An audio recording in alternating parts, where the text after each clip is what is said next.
Wherever you go, whatever you do, throw a little at it. Omax, Vest and Briefs. முக்கிய செய்தி. வியட்நாமில் படகு கவிழ்ந்த விபத்தில் இந்திய சுற்றுலா பயணிகள் 15 பேர் உயிரிழந்திருப்பதாக தகவல் கிடைத்திருக்கிறது.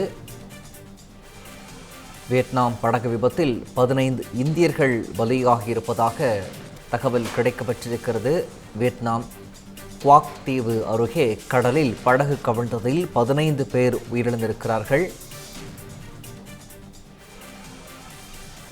வியட்நாம் படகு விபத்தில் பழனியைச் சேர்ந்த முருகபிரபு என்பவரும் உயிரிழந்ததாக தற்போது தகவல் கிடைத்திருக்கிறது. மொபைல் நிறுவன ஊழியரான முருகபிரபு சிறப்பாக பணியாற்றியதால் வியட்நாமிற்கு சுற்றுலா அழைத்துச் செல்லப்பட்ட நிலையில் இந்த சோகச் சம்பவமானது நிகழ்ந்திருக்கிறது. உடல்களை சொந்த ஊருக்கு கொண்டு வர பணி நடைபெற்று வருவதாக இந்திய தூதரகம் தகவல் தெரிவித்துள்ளது.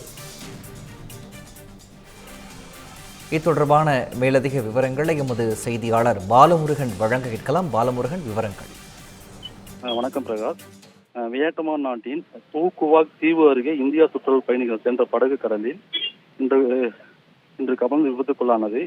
இதில் திண்டுக்கல் மாவட்ட பழனியை சேர்ந்த மொபைல் நிறுவன விநியோகஸ்தர் முருகப்பெருமாள் 44 வயது. இவர் இன்னைக்கு பரிதாபமாக விழுந்திருக்காரு. இவர் பழனி பகுதியை சேர்ந்த முருகப்பிரபு 44 வயது. இவர் கூட நிர்மல்குமார் ஆகிய இருவரும் பழனியில லாவா மொபைல் நிறுவனத்தின் அதிகாரப்பூர்வமாக விநியோகஸ்தராக பணியாற்றி வந்தனர். இவர்களது சிறப்பான பணி காரணங்களுக்காக சம்பந்தப்பட்ட நிறுவனம் சார்பில் இன்று இவர்களை வியட்நாம் நாட்டுக்கு சுற்றுலா அழைத்து சென்றுள்ளனர். இதற்காக இவர்கள் இருவரும் கடந்த புதன்கிழமை 8/7/2026 அன்று வியட்நாம் சென்றுள்ளனர். வியட்நாமின் புகழ்பெற்ற சுற்றுலா தலமான பூகுவாக் அந்த தீவு அருகே இந்திய சுற்றுலா பயணிகள் இருவேறு படகுகளை பிரிந்து பயணித்துள்ளனர். இதில் முதல் படகுல 32 பேர் இந்திய சுற்றுலா பயணிகள் மற்றும் அவங்க 3 ஊழியர்களுடன் சென்றபோது அந்த படகு எதிர்பாராதமாக திடீரென கடலில் கபந்து விபத்துக்குள்ளானது. இதுல முதல் படகில் பயணித்த பழனி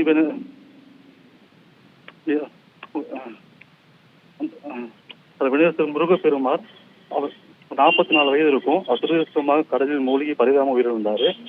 அதே நேரத்தில் மற்றொரு படகான 2வது போட்டில் அவர் பயணித்த நிர்மல்குமார் நல்வாய்ப்பாக இந்த விபத்தில் சிக்காமல் பத்திரமாக உயிர் தப்பியுள்ளார். இந்த விபத்துக்குள்ளான முதல் படகில் இருந்த 18 பேரும் பத்திரமாக மீட்கப்பட்ட நிலையில மாயமான மற்றும் 14 சுற்றுலா பயணிகளை தேடும் பணிகளில் அந்த வியட்நாம் நாட்டு மீட்பு குழுவினர் தீவிரமாக ஈடுபட்டு வருகின்றனர். உயிரிழந்த முருகப்பெருமான் உடலை தாய்மை கொண்டு வர வெளியுறவுத்துறை அமைச்சர்கள் மூலம் தேவையான நடவடிக்கைகள் மேற்கொள்ளப்பட்டு வருகிறது. இந்த சம்பவம் பழனி மொபைல் டீலர்கள் மற்றும் அவர்கள் குடும்பத்தாருடைய பெரும் பரபரப்பை சோகத்தை ஏற்படுத்தியுள்ளது. விவரங்களை வழங்கியமைக்கு நன்றி பாலமுருகன்.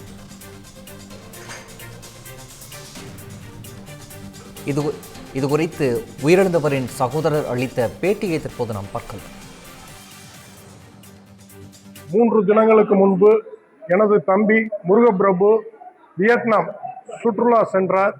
எதிர்பாராத விதமாக இன்று வியட்நாமில் நடைபெற்ற படகு விபத்தில் எனது தம்பி மரணமடைந்தார் செய்தி 10:30 மணிக்கு கேள்விப்பட்டோம்.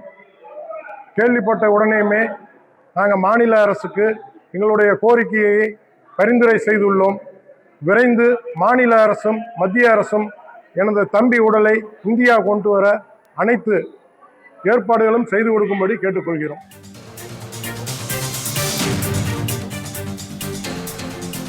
வியட்நாம் படகு விபத்தில் 15 பேர் உயிரிழந்திருக்கிறார்கள். இதில் பழனியைச் சேர்ந்த ஒருவரும் உயிரிழந்திருக்கிறார்.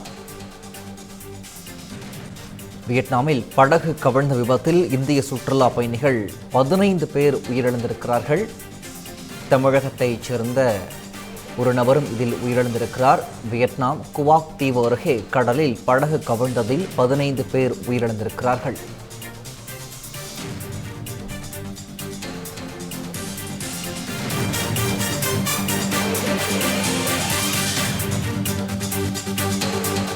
தமிழ் ஜனம் சேனலை சப்ஸ்கிரைப் பண்ணாம பார்த்துட்டு இருந்தீங்கன்னா மறக்காம சப்ஸ்கிரைப் பண்ணிடுங்க.